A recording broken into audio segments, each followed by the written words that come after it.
Hi, my name is Naida Gonzalez. My experience has led me to discover and create the circle of interconnected needs based on Abraham Maslow's hierarchy of motivational needs, but with a twist. My research started with mental illness around 6 years ago. I have since been researching both intellectual and mental health for about 5. I am hoping we get to know each other as we share more. Subscribe to my infant channel, write any criticism, questions, or comments. Be honest and never apologize for being honest. Maslow's hierarchy of motivational needs basically explains our motivational needs follow a certain order. For a motivational need to occur on the next level, each motivational need must be satisfied. Once our first motivational need, physiological need, is complete, then we are able to move up to our second motivational need, safety and security, and then our third, until we reach self-actualization. The process seems only one way, up. There are chingos of videos explaining this concept. They will be very helpful in understanding IM workshops.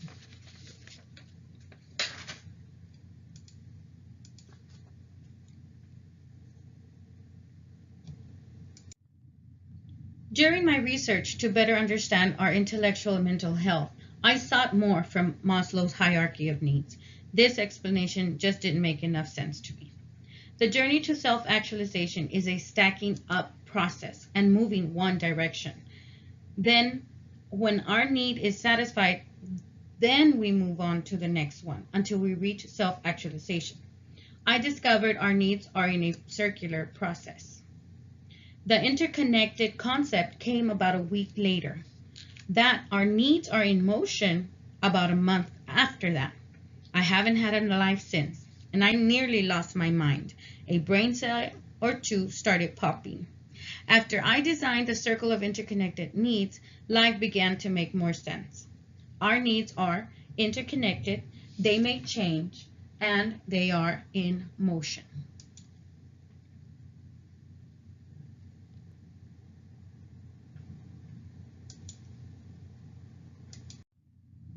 The general concept doesn't change. The motivational needs are still present. Maslow's pyramid with the topic labels from IM workshops. My focus was to strip every need down to its black and white, salt and pepper, bare definition.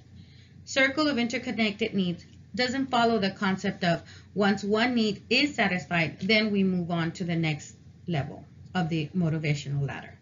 Our needs may be satisfied after all. Our needs are orbiting around us. Picture a moving system much like the solar system, each in our own universe. How special. Our needs are orbiting around us, and our needs are interconnected. The circle of interconnected needs diagram is a blueprint map, or may be used as a map. Without giving away too many details, the circle of interconnected needs is a map, a guide, a blank canvas, a home base. Without giving away too much, the universe does evolve around us. This revelation cost me a little bit of insanity. You are the center of your universe. Other people are the center of their universe. Can our galaxies play together? With Maslow's original 5 needs plus 3 more contributed by others, we have 8 areas for personal and professional development. There are videos on YouTube to explain these needs in broader terms, or in other words, or through many other perspectives. IM workshop research was to find and offer a bare, plain, black and white, simple perspective how our motivational needs actually function in order to reach this self-actualization. We know our needs are interconnected. They change, they orbit around us, and they are in a unique pace. And for debate, follow a natural process. In general, we typically follow a process when we do a job, when we build a house, when we are assembling furniture.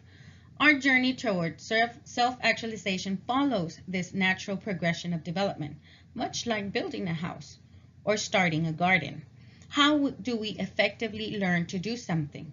We learn where the keys of the keyboards are located before we learn speed. We learn where the keys are, and then we focus on the speed. First, we plant a seed, cover it with soil, water it, etc. We follow a process, or not. Feel free to jump around. The circle of interconnected needs map provides this freedom, especially when we want to adjust activities or the direction of our journey. The circle is flexible. If we don't bend, we break. Picture the initial starting point diagram or map as your skeleton. Picture the diagram as your skeleton. The meat and bones are the activities you perform to satisfy your needs and wants. The first 4 needs are known as your deficiency needs. They would be like the skull, spine, and backbone of the skeleton. If you feel something is missing or there is a deficit in your life, I guarantee you will find the culprit in one of these 4 needs. The other 4s are basically wants and desires, although they are labeled as needs. Some of us are more passionate than others. Keep in mind, not better, just more passionate. I am hoping more people understand each other. Learn each motivational need in order to get to know yourself a little better. Self-actualization may be reached for some. There are no more wants or needs. You are as passionate as you're going to get. Reaching self-actualization is so possible for so many, and according to Goldstein, every living organism aims at reaching self-actualization. Picture humans as plant organisms. There are many kinds of plants, there are many kinds of humans, and each one is reaching, fighting, and growing toward its full potential. We need a village to raise a child. We need a baker, a cook, a teacher, a doctor. Please bear with me. This is an amateur video. I worked hard for this demo. This is the best way I can explain how the motivational needs would follow a natural progression of development, whether this happened already or we didn't recognize it. The circle of interconnected needs is flexible and it lends itself to jump right in. You are the center of a universe. I am the center of my universe, and we can argue about this later. This is a demo.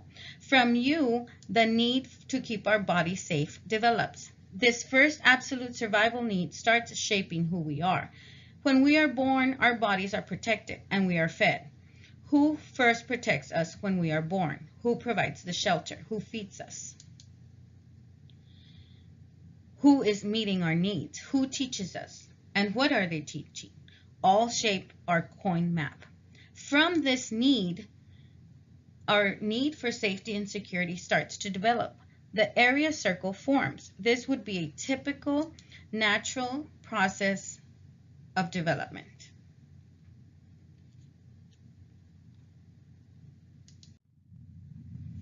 Now the question of what can we do to satisfy our needs? How can we satisfy our needs? What can we do? The coin chart is a measurable tool to understand how activities satisfy our needs. Why does it take less for some to satisfy a need than the time or degree it takes others to satisfy their needs? There are a variety of activities, much of a spectrum, and there are levels of difficulty and complexity for each activity, for each individual, and for each need. Our aim is to satisfy our needs in order to reach self-actualization. The main focus does not change. Otherwise, the activity you would be wasteful, like eating empty calories, but hey, to each their own. Each individual has different skills, talents, and abilities. The first of the motivational needs is the basic physiological needs: cave, hunt, and grub. These would be the go-to needs. An event of a disaster, these would be the ones we all would fall back on to survive. When everything else is taken away, these would be the ones who would stay. We need to protect our bodies from the elements. Cavemen used caves. Then they started decorating the caves because they were bored. I'm kidding. Keeping bodies safe from thunderstorms, hails, winds, and etc. Hunt. Our bodies must move. Plain physics. We used to hunt for our food. Now we just pick up the phone and order it. If we don't move our bodies, all these medical conditions start to develop. That's physics. If we don't move, we decay. We start getting body sores. In other words, use our daily burning activities. Move that much. Grub. We need food to keep our bodies moving. We eat to survive. We know where our next meal is coming from, and if we don't, can we get food? There are food banks, food stamps, neighbors. Check out your local organizations. If you overeat, what is the cause? Overeating is an activity you are performing on the coin chart to fulfill which need? Overeating hurts the body's function in the long run. That is true. There's no alternative effects there. I call this second need green nests. What does a nest represent?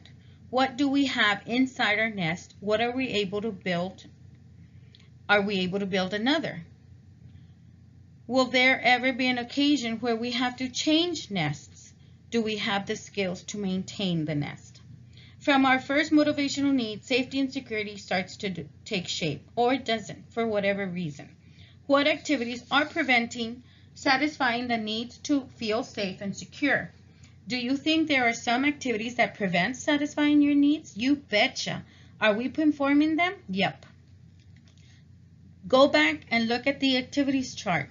What activities are meeting those needs? Shelter. Is your shelter safe? Do we continue to have the resource for maintenance?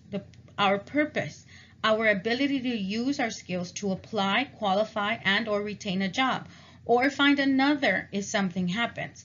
What is our contribution to our environment? Domestic engineering. Goldstein said, every living organism has a purpose, a potential. What is yours? Having or providing financial stability. Home. It's not only a shelter to keep our body safe, but it plays a feeling grounded, no matter the location. The sensation of standing on your 2 feet, not literally necessary standing. Confidence builds with the activities. Find safety and security in spirituality, including some form of religion. Going to church every Sunday would satisfy this need. Or meditation. A connection or not. I was researching so many concepts. Self-awareness in abilities, skills, and talents all contribute to the fulfilling your self-actualization. Characteristics, personality, preferences develop and shape throughout our journey. They may develop quickly for some, or they may develop at a slower pace, depending on the individual.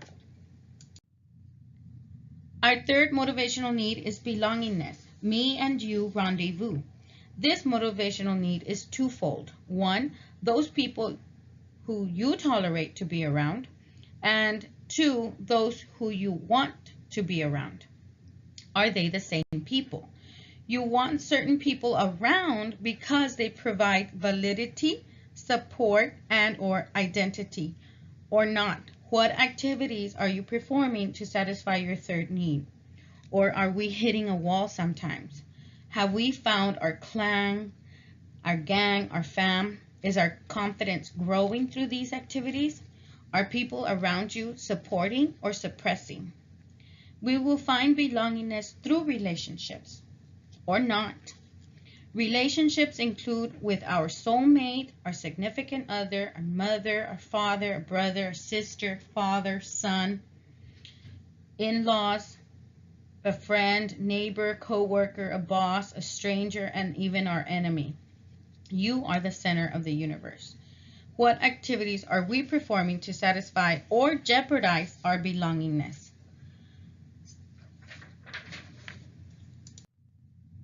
Some of us will reach self-actualization in the fourth motivational need. There are no more wants or needs. Some detest those buggers. Details in future videos. This motivational need is an area to discover who we are. Spend time by yourself. Get to know yourself. Time alone is the best way to discover who we are as individuals. What activities can we perform to satisfy our need for self-knowledge? Picture pieces of a puzzle. We are putting together a picture of who we are. There will be times when we explore this area more and we'll revisit this area. The trick is to adapt. Spend time by yourself to think about the people we spend time with. That's an activity. Discover likes and dislikes. What are our limitations? A healthy self-doubt is a great motivator. Concepts applied here also could apply to the seventh motivational need.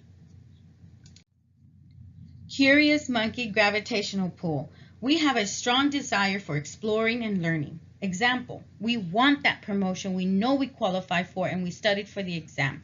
Can we push ourselves? We are adding a little extra to our plate, or chingos extra. Warning about overindulging in any activity.